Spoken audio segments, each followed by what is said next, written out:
Have you ever wondered why happiness feels so elusive? It's like chasing a shadow. No matter how fast you run, it always stays one step ahead. You think you've finally caught it, but just as you reach out, it slips through your fingers, leaving you with nothing but emptiness. We've all been there, haven't we?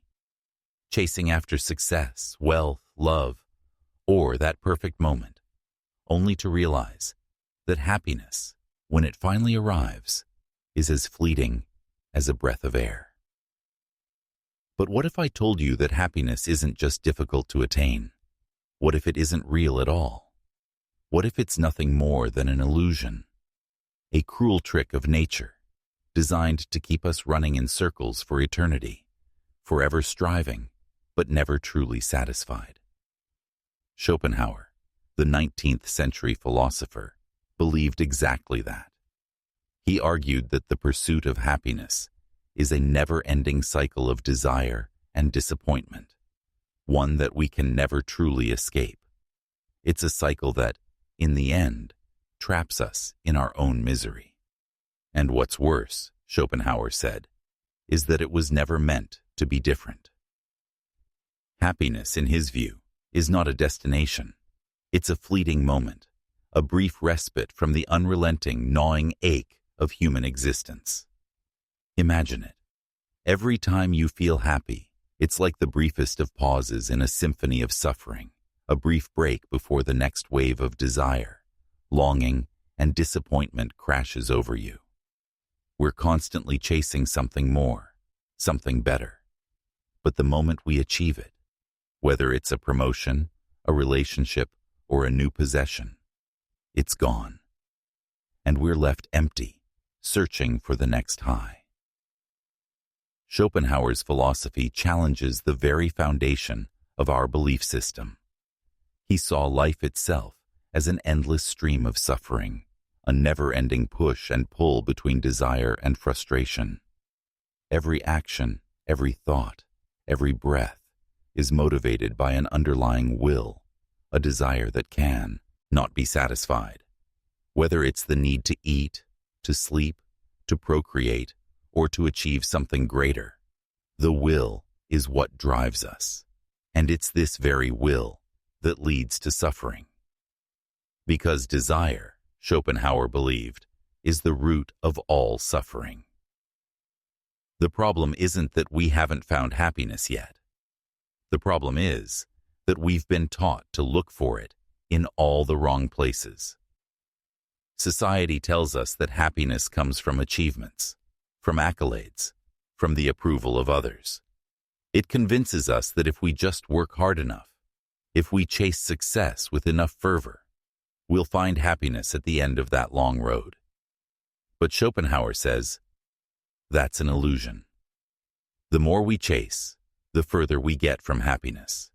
Every moment of joy is a temporary break from the underlying, unavoidable truth. Life is suffering. Think about it. When was the last time you felt truly at peace? Not the kind of fleeting joy you get when you score a new job or buy something expensive, but the kind of peace that lasts. You probably can't remember. That's because it's rare, and when it does come, it's so fleeting that we can barely recognize it before it fades. We've been conditioned to seek pleasure and avoid pain, but in the process, we've ignored the truth that life is full of both. And in this eternal cycle, we never truly escape. But why do we keep running after this illusion? Why do we continue to believe that happiness is the ultimate goal, even when it always slips away? It's because the very idea of happiness has been ingrained into our very being. We're taught from an early age that happiness is something to be pursued, something we can achieve. But Schopenhauer argues that this pursuit is futile. It's not just that we haven't found happiness. It's that happiness is an illusion we were never meant to find. It's like we're in a maze, constantly chasing the exit. But every turn we make only leads us to another dead end. Each moment of joy we experience only intensifies our desire for more, until the joy becomes a memory, and we're back to feeling empty again. We're trapped in a loop, never realizing that the very pursuit of happiness is what keeps us locked in this cycle. The more we chase it, the further it moves away from us. But what if we stopped chasing it?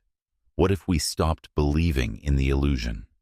What if, instead of constantly striving for a happiness we can never truly grasp, we accepted the truth of our condition and found peace within it?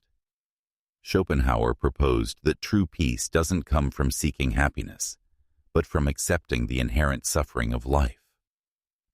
True peace comes not from striving for something we can never reach, but from letting go of the desire to reach it in the first place. This isn't an easy pill to swallow. It's uncomfortable, unsettling, even painful. But it's the reality that Schopenhauer faced, and one that modern society, with its obsession with success and pleasure, refuses to acknowledge. The truth is simple. Happiness, as we know it, is a lie. It's a mirage, constantly receding, just out of reach. The more we chase it, the further we get from finding it. So here's the question you need to ask yourself. If happiness is a lie, then what is the true pose of our lives? If we can't find fulfillment in the things we chase, what does it mean to live a meaningful life? Schopenhauer didn't offer easy answers, but he forced us to confront these uncomfortable truths. And the answers, if we dare to seek them, might just change the way we see everything. Are we meant to be eternally dissatisfied, forever chasing something we'll never catch? Or is there another way to find peace, one that doesn't depend on the fleeting illusions of happiness, but on accepting the inherent nature of life itself? This is the question we must ask, and it's one that we must answer for ourselves. What if suffering isn't a flaw of existence? What if it's the very essence of life itself, a permanent fixture, woven into the fabric of our reality? What if the pain, the disappointment, the loss we all experience isn't an accident, but something intrinsic to our existence? Imagine this. What if we were never meant to be free from suffering? We don't talk about it, do we? We talk about overcoming suffering, escaping it, or at least masking it. We distract ourselves with fleeting pleasures, empty distractions, and the hope that tomorrow will be different. But deep down, we know the truth. Suffering is not just something that happens to us. It's part of who we are, part of the human condition. And Schopenhauer, the philosopher who dared to confront the uncomfortable truth, argued that suffering is not only inevitable, it is the very force that drives us all. Schopenhauer's philosophy isn't for the faint of heart. He wasn't a man for optimism or rose-colored glasses. He didn't believe in some grand, perfect world where suffering is merely a temporary inconvenience to be fixed. No, according to Schopenhauer, suffering is the core of existence. It's the undercurrent that runs through every moment of our lives. And the reason for this, he argued, is our will to live. That constant drive within every human being to survive, to grow, to achieve, and to avoid death. But what if this drive, this will, isn't just a force of nature? What if it's a cruel joke played on us by existence itself? Schopenhauer believed that this will to live is what causes our suffering. It's the reason we are always striving, always chasing something, whether it's love, success, approval, or even just survival. And when we get what we want, what happens? We're still not satisfied. The satisfaction is fleeting, and before long, we're left desiring something else. This endless cycle of striving is, in Schopenhauer's view, what makes life so painful. Think about it. Every human being is born into this relentless push to survive, to improve, to thrive. Yet that drive is the very thing that prevents us from finding true peace. We never stop wanting. And because we never stop wanting, we never stop suffering. It's the paradox of existence. The very thing that gives us life, this will to live, also ensures that we'll never fully escape the pain of wanting, of striving, of desiring. Schopenhauer didn't just see suffering as something we endure from time to time. He saw it as constant, always present, lurking beneath every moment of happiness, every moment of joy. Think about the last time you were truly happy. Was it a perfect, lasting peace, or was it just a fleeting break from the suffering that always returns? Happiness, as Schopenhauer pointed out, is not a permanent state.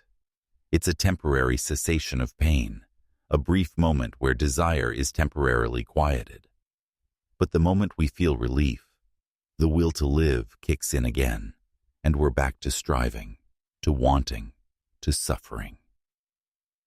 This is where Schopenhauer's view gets uncomfortable. He doesn't offer some silver lining. He doesn't suggest that there's some utopia waiting for us if we just try hard enough. Instead, he tells us that suffering is built into the system. It's part of the deal.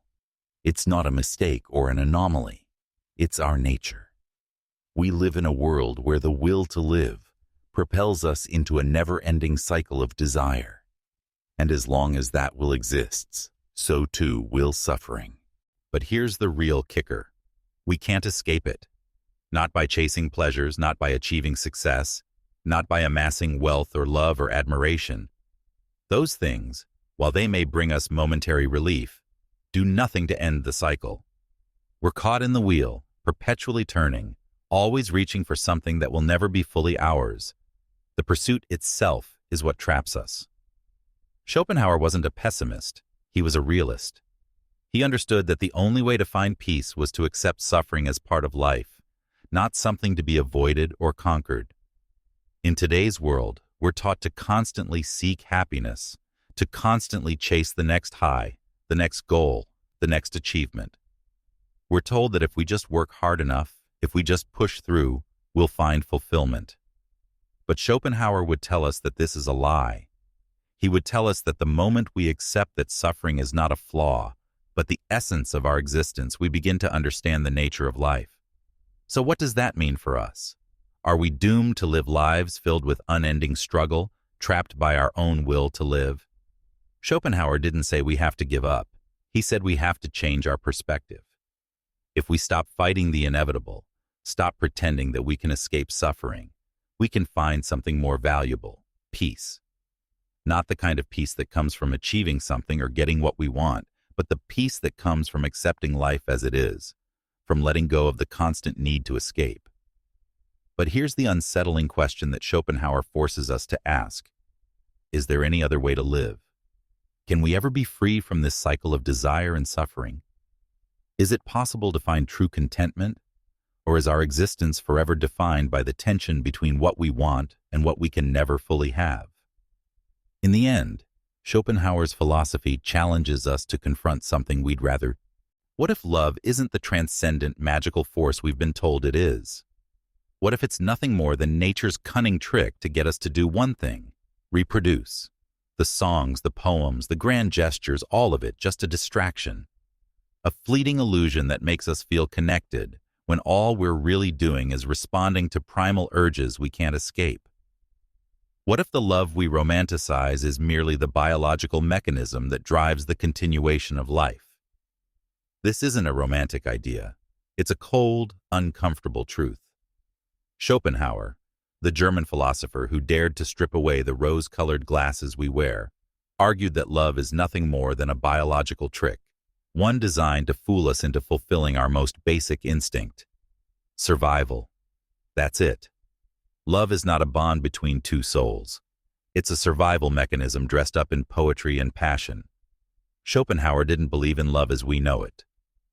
He didn't see it as something pure, something spiritual, or something transcendent. For him, love is simply an illusion, a tool used by nature to ensure the continuation of the species. Love, in Schopenhauer's world, isn't about devotion, connection, or even happiness. It's about reproduction. Nature creates the illusion of a deep emotional connection to trick us into mating. The attraction we feel isn't about finding our other half. It's about our unconscious desire to pass on our genes, to ensure that we, as individuals, can cheat death through our offspring. Take a moment and think about it. When we fall in love, what is it that we're truly attracted to? It's not the perfect person who completes us. It's physical attraction, biological compatibility, and the subconscious drive to procreate. Men are drawn to youth and beauty because these traits signal fertility. Women are attracted to strength, status, and security because these traits signal the ability to provide. But here's the question that should unsettle you. If love isn't what we think it is, if it's nothing more than a biological trick, then what are we really seeking in relationships? Are we just fulfilling our instincts without realizing it? Are we truly looking for connection, or are we just responding to a primal urge that we don't even fully understand? It gets worse. Schopenhauer's argument doesn't end with just exposing the biological nature of love. He argues that love, as we experience it, is fleeting. Once the biological imperative has been satisfied, once we've mated, what happens? The passion fades, the bond weakens, and we are left with the lingering question, what now? That initial intense feeling of love is gone, and we're left wondering what all the fuss was about. Schopenhauer wasn't a cynic, he was a realist. He saw the beauty in love's power to drive us forward, but he also saw the tragedy of it, the way it blinds us to the truth of its nature. The real pain is not in falling in love, but in realizing that what we thought was transcendent is just a mechanism. The romantic ideals we've built around love, those dreams of soulmates, destiny, eternal devotion, are merely distractions from the cold, biological truth. So where does that leave us? Should we abandon the idea of love altogether? No. Schopenhauer didn't suggest we stop loving, but he did urge us to see love for what it really is. Only then can we begin to understand our true motivations, our real desires, and our place in the cycle of life. Here's the truth you don't want to hear. Love isn't a quest for connection. It's a biological imperative that nature uses to ensure our survival. The sooner we accept that, the sooner we can start questioning our motives, our choices, and perhaps even our happiness. So the next time you fall in love, remember this. Are you really seeking your soulmate? Or are you just responding to the trick nature played on you? Are men and women truly equal? Or are we fundamentally different, shaped by the very nature that birthed us, locked into roles we can't escape? It's a question we like to pretend has already been answered. But what if the truth is far more unsettling? What if the real answer lies not in the social structures we've built, but in something deeper, something biological that we'd rather not acknowledge? Schopenhauer didn't shy away from this question. He didn't sugarcoat it or mold it into a politically correct statement. No, he faced it head-on, with brutal honesty. And his answer? Men and women are not the same, not even close. According to Schopenhauer, men are driven by reason, ambition, and the pursuit of ideals, while women are governed by emotion, instinct, and a desire for survival. Now let that sink in for a moment. In a world that insists on equality, that preaches the same capabilities, the same potential for both genders, Schopenhauer's philosophy is a punch to the gut. He didn't believe in the modern narrative of equal roles. He saw men and women as fundamentally different because of the very nature that created us. Not better, not worse. Just different. Schopenhauer didn't see this as a flaw. It was, in his eyes, the result of nature's design. Men, driven by reason and intellect, seek to create, to conquer, to build. They strive for greatness, for power, for legacy. Women, on the other hand, driven by emotion and instinct, are focused on survival. Their priorities aren't about achieving greatness or shaping the world. No, Their role, according to Schopenhauer, is about maintaining stability, preserving life, and ensuring that the species continues. And that's where their power lies, in the subtle, invisible, emotional influence they wield. You might want to push back right now. You might want to say that Schopenhauer's views are outdated, that we've evolved beyond. What Schopenhauer recognized was the deep frustration that arises when these biological differences are ignored. Men and women don't just want different things, they need different things. Men need to conquer, women need to be secure. When we deny these needs, we push against the very forces that shape us. And what's the result? Discontent, misunderstanding, a society in constant friction, never able to reconcile the deeply ingrained differences between the sexes. Now we have to ask, why are we so uncomfortable with this idea? Why does the mere suggestion of inherent gender differences seem so offensive? Is it because we've bought into the idea that equality means sameness? That the only way for men and women to coexist is to erase the differences between them? Schopenhauer didn't think so. He believed that true equality isn't about making men and women the same. It's about accepting our differences and respecting the roles nature has given us. Think about it this way. What if our differences are not a flaw, but a strength? What if men and women each bring something invaluable to the table, but that something isn't the same thing? What if the key to a harmonious society isn't in erasing gender differences, but in embracing them? The reality is, we live in a world where we're taught to pretend that men and women are the same, that we should act the same, think the same, strive for the same goals. But Schopenhauer's philosophy cuts through that illusion. He forces us to ask, what if we're wrong? What if the path to fulfillment isn't through homogenizing men and women, but through understanding and respecting the differences that nature has instilled in us? So, here's the uncomfortable truth you need to sit with. Are we really living in a world where men and women are equal, or are we denying the very forces that drive us? And in doing so, creating a society filled with sea. Do you ever really get what you want? Or do you just chase after an endless stream of desires, each one slipping away faster than the last? You think you've reached it, the thing that's supposed to make you happy. But as soon as you grasp it, the thrill fades, leaving you empty and hungry for more. It's a game we're all trapped in. But what if the game itself is a lie? What if the endless chase for more isn't a sign of progress, but a reflection of something far darker? Schopenhauer, the philosopher who cut through all the illusions we cling to, believed that desire is the core of all suffering. It's the force that drives us, pushing us to chase after things we think will satisfy us. But no matter how much we get, no matter how many of our desires are fulfilled, the satisfaction is always temporary. The cycle continues. Desire arises, we achieve, and the satisfaction dissipates. Then comes the next desire. We never get to the end. We're always chasing a mirage. The tyranny of desire is not just about wanting things. It's about being controlled by them, being ruled by the endless need for more.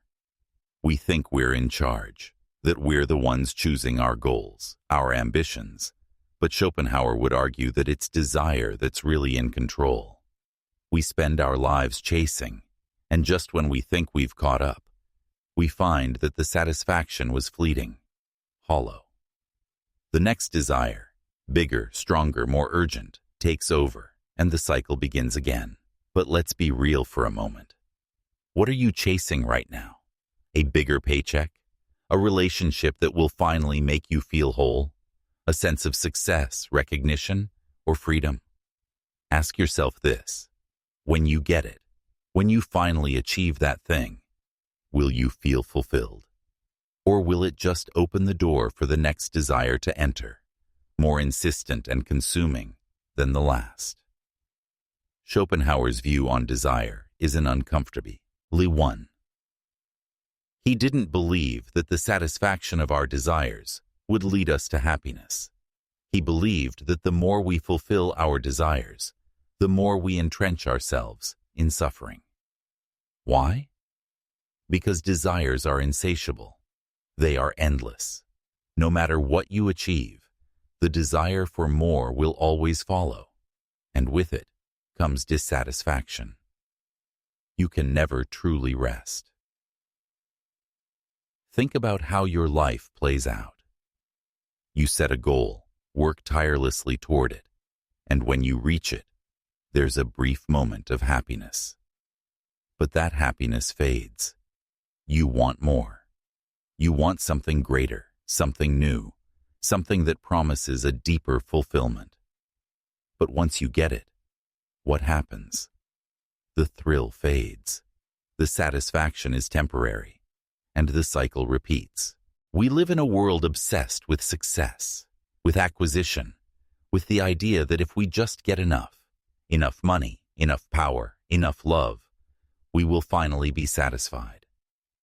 But Schopenhauer asks us to consider, what if that's a lie? What if the chase itself is the problem? What if satisfaction is never meant to last, because we're not supposed to be satisfied at all?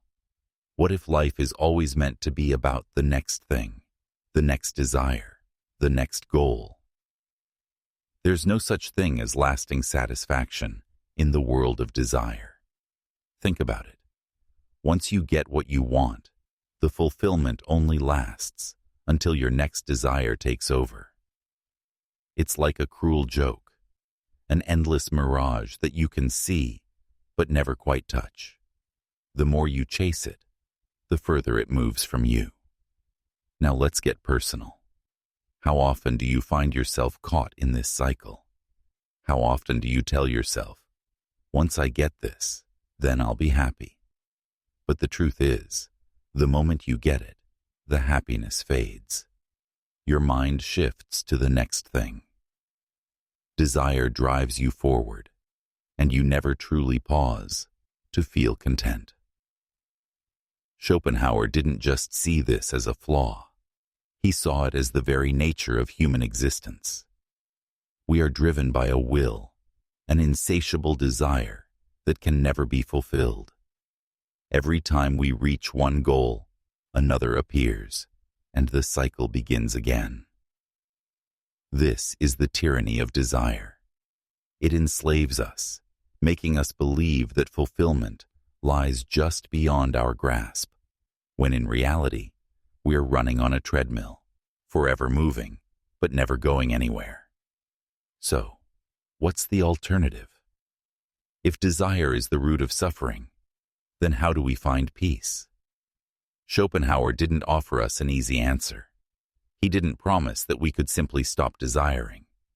But he did suggest that the only way to break the cycle was to understand it, to recognize that satisfaction is fleeting, and that the pursuit of more will only deepen our dissatisfaction. True peace, in his eyes, came not from achieving everything we desire, but from accepting the emptiness of desire itself. This isn't an easy truth to swallow. We are conditioned to chase. We are taught that happiness is just one achievement away, one new possession away, one relationship away. But what if happiness isn't something you achieve at all? What if it's something you simply let go of? What if true peace comes not from fulfilling your desires, but from releasing them? The tyranny of desire is the illusion that fulfillment lies just beyond the next goal, the next achievement. But Schopenhauer's philosophy demands that we look at the reality. There is no end to the chase. No matter how much you get, it will never be enough. The more you want, the more you suffer. So here's the question you need to ask yourself. If fulfilling your desires doesn't bring you true contentment, then what does? Are you ready to challenge the myth that more will always make you happy? Are you ready to break free from the cycle of endless striving and face the uncomfortable truth that the pursuit of desire may never lead to peace? Think about it. What if peace is not something you chase, but something you find when you stop running? What if the key to understanding men and women isn't about equality, but about time? While men race toward the future, driven by ambition, conquest, and the relentless pursuit of greatness, women are often deeply rooted in the present, focused on survival and stability. But here's the uncomfortable truth. This fundamental difference in how we experience time shapes everything: love, relationships, and society itself. Schopenhauer didn't mince words about gender, and he didn't shy away from stating what many would consider the uncomfortable reality. Men and women are fundamentally different. But it wasn't about intellect or moral worth.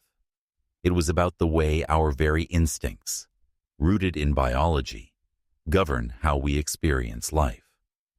Men, according to Schopenhauer, are driven by ambition, striving for future success, leaving a legacy, and achieving goals. Women, on the other hand, are focused on the present, on security, comfort, and relationships.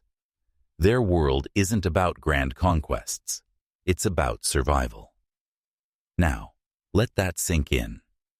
We're constantly told that men and women should be the same, that equality means equal ambition, equal roles, equal goals. But Schopenhauer's view forces us to ask, what if that's not true? What if men and women are shaped by different instincts, by different perceptions of time and life itself?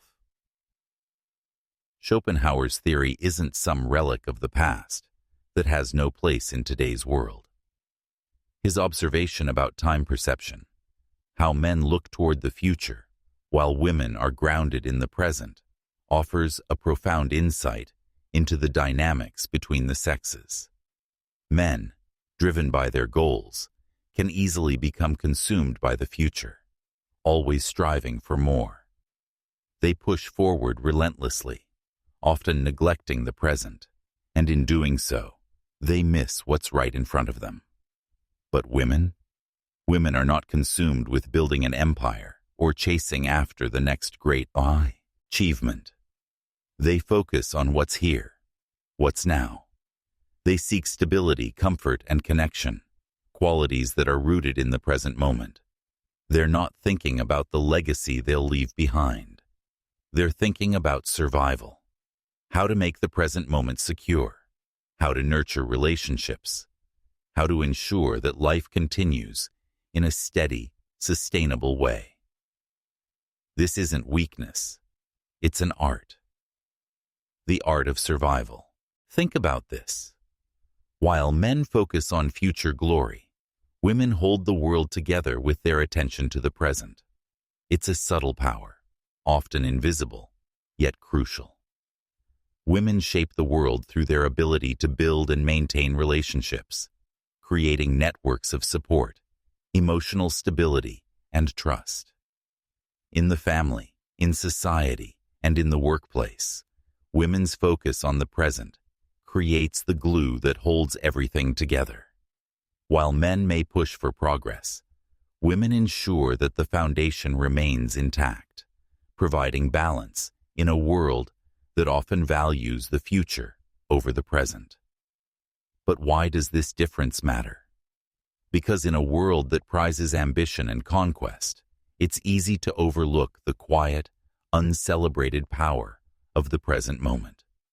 It's easy to dismiss the way women shape the world, not through force or grand achievements, but through subtle influence, emotional intelligence, and the ability to sustain relationships.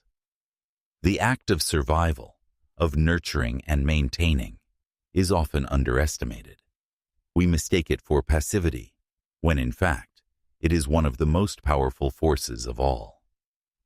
Schopenhauer understood this deeply. He recognized that women were not driven by the same ambition for legacy and conquest that men were. Instead, their focus on security and emotional stability played a pivotal role in shaping the world.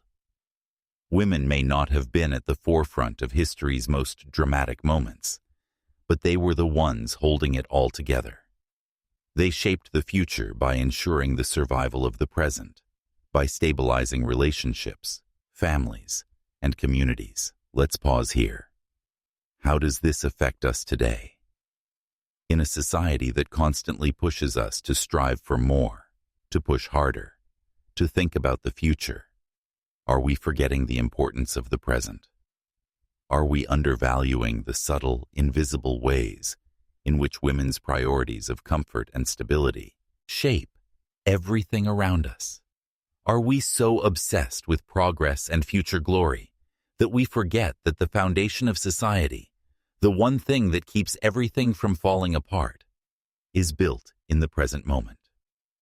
We often hear about women as caregivers, as nurturers, but there's more to it than that. This is not about being passive. This is about shaping the world in the most important way, ensuring that the present is stable, secure, and nurtured. Think about the relationships that keep society together. Families, friendships, communities. Who holds those together? Who is the glue? It's the women, with their focus on the present, their ability to create comfort, their instinct to secure and nurture. So, the next time you think about ambition, about legacy, about what it means to succeed in this world, ask yourself, what is the cost of ignoring the present? What happens when we value future success over the security of now? And what would happen if we gave the same respect, the same recognition to the power of the present that we give to ambition, conquest, and future glory? Schopenhauer saw this difference clearly, but it's something we often overlook. The art of survival, the quiet strength that holds the present together, shapes the world in ways that ambition alone never could. So here's the question. What if we're looking at success all wrong? What if the real measure of influence, of power, is not in what you build for the future, but in what you hold together right now? Is ambition truly virtuous? Or is it nothing more than a destructive force, a source of relentless suffering that drives men toward greatness at the cost of their own peace and happiness? We live in a world that worships ambition. We're told to strive, to conquer, to push harder, to climb higher. But Schopenhauer, the philosopher who dared to look beyond the glossy facade of success, argued that ambition isn't a virtue, it's a curse. It's a fire that burns men from the inside out, leaving them dissatisfied, isolated, and forever searching for something they can never truly attain. Consider this. What does ambition really bring us? Success, sure. But what else? Loneliness, dissatisfaction, a nagging emptiness that follows every achievement. Schopenhauer saw this clearly. He understood that men's constant drive for greatness, their unrelenting desire to leave a legacy, to create something monumental, to stand on top of the world, comes at a very high price. And it's a price most aren't willing to pay attention to. Ambition pushes men to strive for things that, on the surface, seem noble. The desire to build, to create, to achieve something greater than oneself is powerful. But Schopenhauer didn't see it as noble. He saw it as an endless trap, a game that men play with themselves, believing that by reaching the next goal, the next success, they will find satisfaction. But the truth is simple and uncomfortable. Satisfaction is never found. Schopenhauer believed that men, driven by ambition, are locked in a constant cycle of striving and dissatisfaction. They achieve one thing, and then they move on to the next.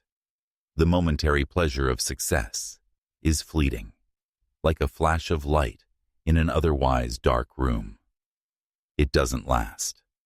And when that fleeting moment of achievement fades, the emptiness returns. So they push harder, achieve more, always chasing a moving target. Is this freedom, or is it enslavement? The question isn't whether ambition leads to success. It's whether that success ever leads to true peace. Schopenhauer believed that the very nature of ambition, its constant pushing forward, its insatiable need to strive, prevents men from ever finding contentment. Even when they achieve greatness, they're still left with the gnawing sense that something is missing, something isn't enough. And so they strive again, always chasing the next high, the next conquest, the next title. But the truth is this: they're never going to find it. Look at the lives of the most ambitious men throughout history. How many of them were content with their accomplishments? How many of them truly found peace after achieving what they spent their lives working toward? How many of them, when the dust settled, looked around and realized that the price they paid for their success was too high to justify the result? Schopenhauer's view on ambition isn't one we want to hear, especially in a world where we're constantly told to aim higher, work harder, and achieve more. But the uncomfortable reality is that ambition, when it's unchecked, leads to a life of frustration, isolation, and dissatisfaction. Men chase after something that, by its very nature, will always be out of reach. Because true happiness doesn't come from achievement. It comes from acceptance of the present. It comes from being rather than doing. Here's where we need to confront a tough truth. What are we truly sacrificing in our pursuit of greatness? The friends we lose along the way, the relationships we sacrifice, the personal peace we abandon in favor of the never-ending chase for something bigger, better, more. Ambition, when it takes over, demands that we forsake everything for the illusion of a greater life. But what does it leave us with when the chase is over? A life full of accomplishments, sure, but also full of regrets, loneliness, and an emptiness that no success can fill. Schopenhauer was blunt in his critique.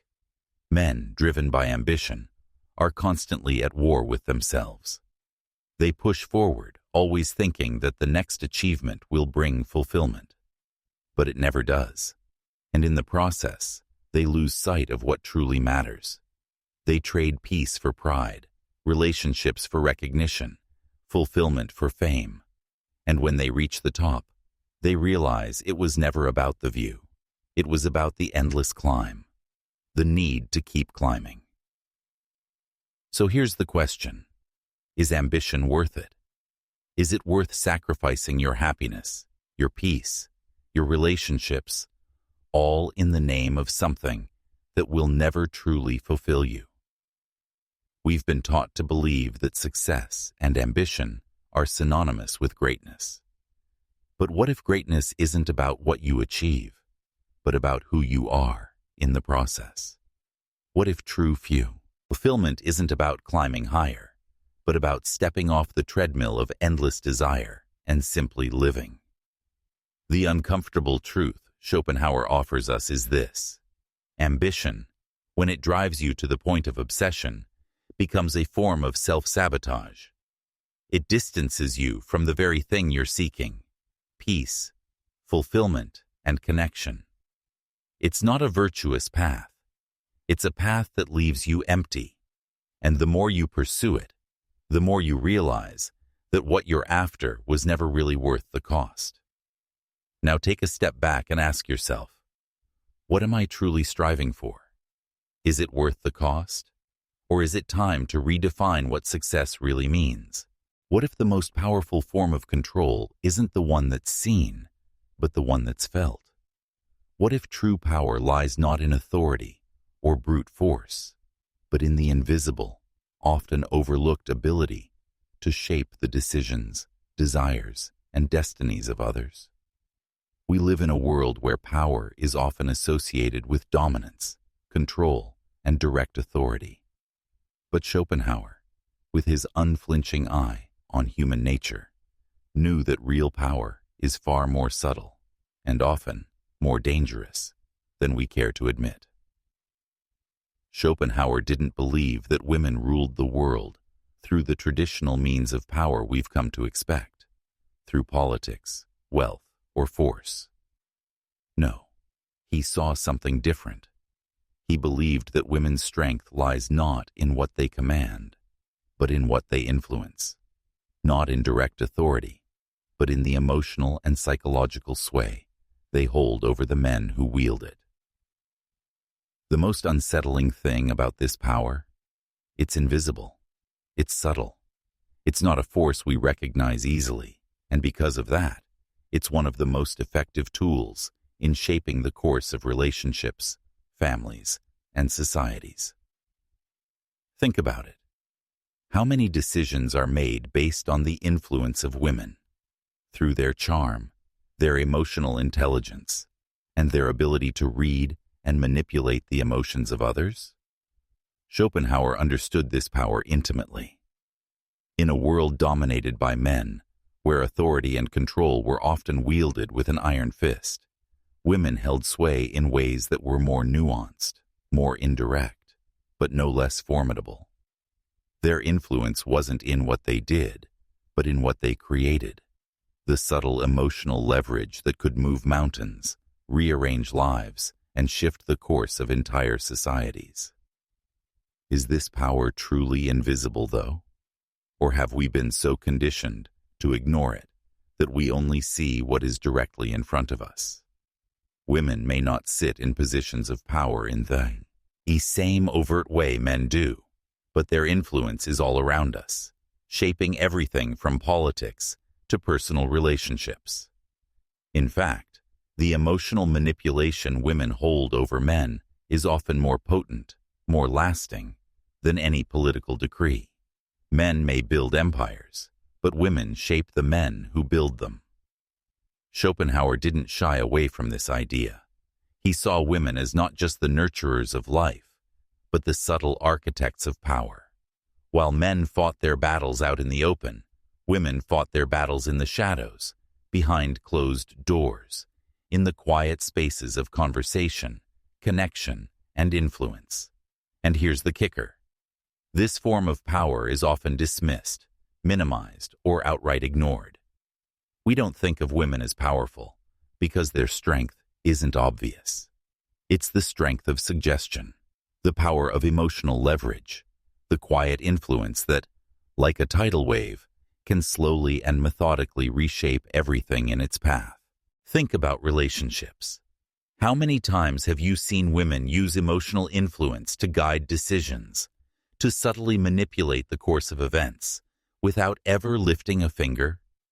This isn't manipulation in the villainous sense, but the kind of emotional power that gets things done. Whether it's swaying a partner's decision, guiding a child's development, or even influencing a community's mood or direction. Women don't always need to say no or yes in the obvious way. Often their influence is felt in the subtleties, an unspoken glance, a carefully chosen word, a quiet act that shifts everything. The beauty of this power, Schopenhauer argued, is that it doesn't require force. In fact, the greatest form of control often comes without a single outward action. It's the emotional pull, the psychological manipulation, the use of charm that changes the course of events. And this power, unlike the power of men, is hard to measure, hard to see, but it's always there, in the background, making things happen. What's truly unsettling, though, is the fact that we, as a society, rarely give this power its due credit. We look at women in power and see them through the lens of traditional authority, politicians, CEOs, or military leaders. But we fail to see that power isn't always overt. It's not always about what you do. It's about how you make others feel and how you move them without them even realizing they've been moved. This brings us to the most uncomfortable question of all. What does it say about us that we don't recognize or acknowledge this power? We live in a society that values visible power, domination, control, direct authority. But in doing so, we overlook the far more subtle and often more effective form of power that women wield. It's the power that doesn't shout for attention, but quietly shapes the world behind the scenes. It's the power that changes lives, guides, decisions, and influences entire societies without ever appearing on the surface. So here's the hard question. Why do we continue to ignore this power? Is it because it's uncomfortable to admit that women's influence, while subtle, is as potent, if not more so, than the visible power of men? What if the true force of power isn't in domination, but in emotional manipulation, in the quiet ways women shape the world around them? The world we live in has always been dominated by traditional notions of power. Power in positions of control, power in wealth, power in warfare. But Schopenhauer challenges us to see power differently. It's not always about who's sitting in the seat of authority. Sometimes it's about who's pulling the strings, manipulating the emotions, swaying the course of events without a single declaration of control. As you reflect on this, ask yourself, what if the real power isn't the one we see, but the one we're blind to? And what if we've been overlooking the greatest form of influence the world has ever known? What if everything we've been taught about meaning is a lie? What if life, in all its chaotic beauty and heart-wrenching pain, doesn't actually have the meaning we've been chasing? We've been conditioned to believe that we are here to find purpose, to create meaning, to achieve fulfillment. But what if the search itself is the problem? What if, as Schopenhauer argued, the relentless pursuit of meaning is not the key to happiness, but a source of deeper suffering? Schopenhauer didn't believe in the grand spiritual purpose that so many of us strive for. He didn't buy into the idea that life had some higher meaning, some hidden truth waiting to be uncovered. In fact, he thought the search for meaning was a trap, a self-imposed delusion that keeps us running in circles, forever chasing something that doesn't exist. To Schopenhauer, the pursuit of meaning is just another form of desire. And like all desires, it is insatiable, fleeting, and ultimately pointless. Think about it. How often have you found yourself searching for meaning? Whether it's in your career, your relationships, your beliefs, or your accomplishments. What have we all been chasing? Is it truly fulfillment? Or is it just another way to fill the empty space inside us? Schopenhauer believed that we are constantly driven by desires that never bring lasting satisfaction. We strive for meaning as though it's a destination we can reach. But the truth is that meaning, much like happiness, is not something you find. It's something that slips away the moment you try to grab hold of it. You might argue, but doesn't life need meaning? Without it, what's the point of anything? And yet, the search for meaning often feels like an endless, fruitless endeavor. We think we find it in accomplishments, in success, in relationships, only to realize that the satisfaction we experience is temporary. It fades, and once again, we find ourselves searching, hunting for something greater, something more profound. But no matter how hard we try, the feeling of fulfillment always slips away. Schopenhauer's view is unsettling because it forces us to confront a harsh truth. What if life doesn't have meaning, and our search for it is nothing more than another desire that leads to suffering? What if meaning is just a mirage we chase because we're too afraid to accept the inherent emptiness of existence? This is the uncomfortable idea that Schopenhauer put forth. To him, the search for meaning is just as destructive as the search for happiness. It's a cycle of longing that keeps us in constant pursuit of something that can never fully satisfy us. The more we chase it, the more we distance ourselves from peace. But the question remains, why do we continue this pursuit? Why do we insist on searching for meaning when the only thing we're truly guaranteed is suffering? Schopenhauer's answer is clear. It's the will to live, the drive that compels us to search, to strive, to want, even though those very desires lead us to suffering.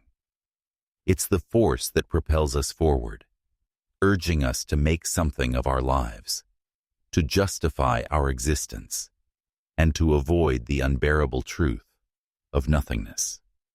But this will to live, this constant striving, never brings satisfaction. It just perpetuates the cycle. Now, let's get personal. What does this mean for you? Have you ever reached a goal, achieved something you thought would bring you meaning, only to realize that the sense of fulfillment is short-lived? It's like reaching the summit of a mountain, only to find another, higher peak in the distance, taunting you with the promise of something more. So, you climb again. You push harder. But the satisfaction doesn't last. It never does. What Schopenhauer challenges us to recognize is that this endless cycle of striving for meaning is not the path to happiness. It is the source of our suffering. The more we search for purpose, the more we fuel the flames of our desire. The more we seek fulfillment, the more empty we become when we don't find it. And the more we chase, the further we move from true peace. Now let's take this further. What if we stopped searching for meaning? What if, instead of relentlessly pursuing a higher purpose, we accepted that meaning is a construct, a temporary illusion, just like happiness? What if true contentment isn't found in the chase, but in the acceptance of the present moment, just as it is? The idea that life must have meaning may be the greatest lie we've ever told ourselves. What if meaning is simply a distraction, a tool to keep us moving forward, a way to stave off the existential dread of knowing that life doesn't come with any grand, cosmic purpose? Schopenhauer's philosophy demands that we face this uncomfortable truth. If we stop chasing meaning, if we stop trying to make sense of everything, we might find something much more profound: peace. Not the peace that comes from achieving a goal, but the peace that comes from accepting the absence of a goal. Not the fulfillment that comes from finding purpose, but the freedom that comes from letting go of the need for purpose altogether. So, here's the final question. What if meaning is not something to be found, but something we're meant to let go of? What if true fulfillment lies not in the pursuit of purpose, but in embracing the futility of that pursuit? It's an unsettling thought, isn't it? But one that, when faced head-on, could change everything. What if happiness is a lie? What if everything we've been taught about chasing success, love, and fulfillment is nothing more than a cruel distraction?